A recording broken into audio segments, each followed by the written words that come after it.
సాధారణంగా అందరూ April 1న fools day చేసుకుంటూ ఉంటారు. సీఎం చంద్రబాబు మాత్రం అడ్వాన్స్గా ఉగాది రోజున ఫూల్స్ చేశారు.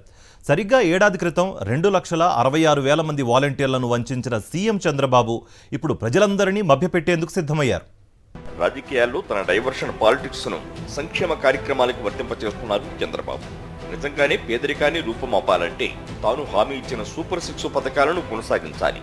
కానీ అవేమీ చేయకుండా బాధ్యత మరచి వ్యవహరిస్తున్నారు. పేదల జీవన ప్రమాణాలను పెంపొందిస్తూ గత 5 ఏళ్లు వైఎస్ జగన్ అమలు చేసిన పథకాలు, విప్లవాత్మక విధానాలను కక్షపూరితంగా నిలిపివేశారు చంద్రబాబు. మరోపక్క విద్య, వైద్యం, వ్యవసాయం లాంటి మౌలిక రంగాలను నిర్వీర్యం చేశారు. పేదలకు కూడు, గూడు, దుస్తులు సమకూర్చడం ప్రభుత్వాల ప్రాథమిక బాధ్యత. దీన్ని పూర్తిగా విస్మరించిన చంద్రబాబు హామీల అమలు బాధ్యత నుంచి తప్పుకొని P4 పథకం పేరుతో మరో కార్యక్రమాన్ని తెరపైకి తెచ్చారు.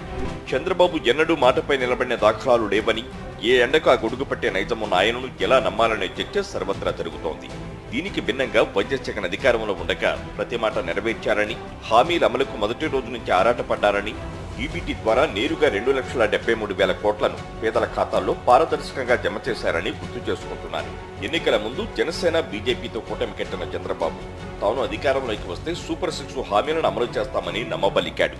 ఆడబిడ్డ నిధి, తల్లికి వందనం, 3 ఉచిత గ్యాస్ సిలిండర్లు, ఉచిత బస్సు అంటూ మహిళలను, అన్నదాత సుఖీబాబా పేరిట రైతులను, నిరుద్యోగ భృతి ఇస్తామని యువతకు మోసపూరిత వాగ్దానాలు చేశారు. అధికారంలోకి వచ్చాక హామీలను అమలు చేయకుండా వైఫల్యాలను కప్పిపుచ్చుకునేందుకు P4 పేరుతో మరో నాటకానికి తెరతీశారు. గతంలో 3 సార్లు సీఎంగా, ఉమ్మడి ఆంధ్రప్రదేశ్ రాష్ట్రంలో ఆర్థిక మంత్రిగా పనిచేస్తున్న చంద్రబాబు 4సారి అధికారంలోకి వచ్చేందుకు నోటికొచ్చిన వాగ్దానాలు చేశారు. తీరా ప్రభుత్వం ఏర్పాటయ్యాక తానిచ్చిన హామీలను చూస్తుంటే భయమేస్తోందని, సంపద సృష్టికి మార్గాలుంటే తన చెవిలో చెప్పాలంటూ నిజస్వరూపాన్ని చాటుకున్నారు.